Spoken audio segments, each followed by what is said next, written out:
দক্ষিণ এশিয়া ও মধ্যপ্রাচ্যের প্রখ্যাত গায়ক ও সুরকার আদনান সামি একটি বিশেষ মিউজিক্যাল প্রজেক্ট প্রকাশ করেছেন। 4 গানের এই নতুন সংকলনটি তিনি ইরানের সর্বোচ্চ ধর্মীয় নেতা আয়াতুল্লাহ আলী খামেনিকে উৎসর্গ করেছেন। নেতৃত্ব, সহনশীলতা ও স্মরণের মতো গভীর ভাবধারাকে কেন্দ্র করে সম্পূর্ণ মৌলিক সুর ও কথায় গানগুলো তৈরি। সামাজিক যোগাযোগ মাধ্যম এক্সে আদনান সামির করা রিপোস্ট থেকে এই প্রজেক্টের নানা গুরুত্বপূর্ণ তথ্য জানা গেছে।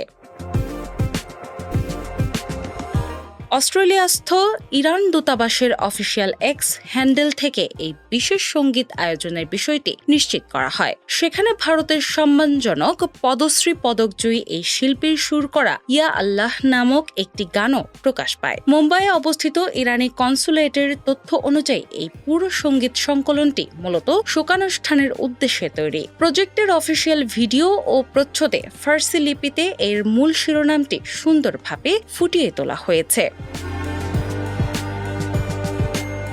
শিরোনামের ঠিক নিচে লাল অক্ষরের লেখা রয়েছে বিখ্যাত এই সঙ্গীত শিল্পীর নাম আদনান সামি খান। প্রচ্ছদের ওপরের অংশে ইরানের সর্বোচ্চ নেতার ছবি এবং নিচের অংশে আদনান সামির ছবি ব্যবহার করা হয়েছে। এই কাজের আনুষ্ঠানিক স্বীকৃতি দিয়ে মুম্বাইয়ে নিযুক্ত ইরানের কনসুল জেনারেল ও কালচার হাউসের পরিচালক তাঁর সাথে দেখা করেন। গত 4 জুলাই অনুষ্ঠিত এই সৌজন্য সাক্ষাতে ইরানের জনগণের পক্ষ থেকে শিল্পীকে আন্তরিক ধন্যবাদ জানানো হয়।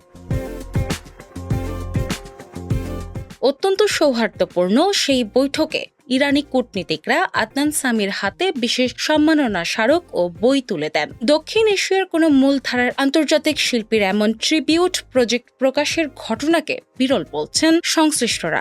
দীর্ঘ ক্যারিয়ারে আদনান সামির শাস্ত্রীয় সঙ্গীত, পপ ও অর্কেস্ট্রার চমৎকার মিশ্রণ ঘটিয়ে শ্রোতাদের মুগ্ধ করেছেন। কভি তো নজর মিলাও এবং তেরা চেহারার মতো জনপ্রিয় অ্যালবামের মাধ্যমে তিনি বিশ্বজুড়ে ব্যাপক পরিচিতি পান। সঙ্গীতে অনন্য অবদানের জন্য ভারতের মর্যাদাপূর্ণ পদ্মশ্রী পদক ছাড়াও তাঁর ঝুলিতে রয়েছে অজস্র আন্তর্জাতিক পুরস্কার।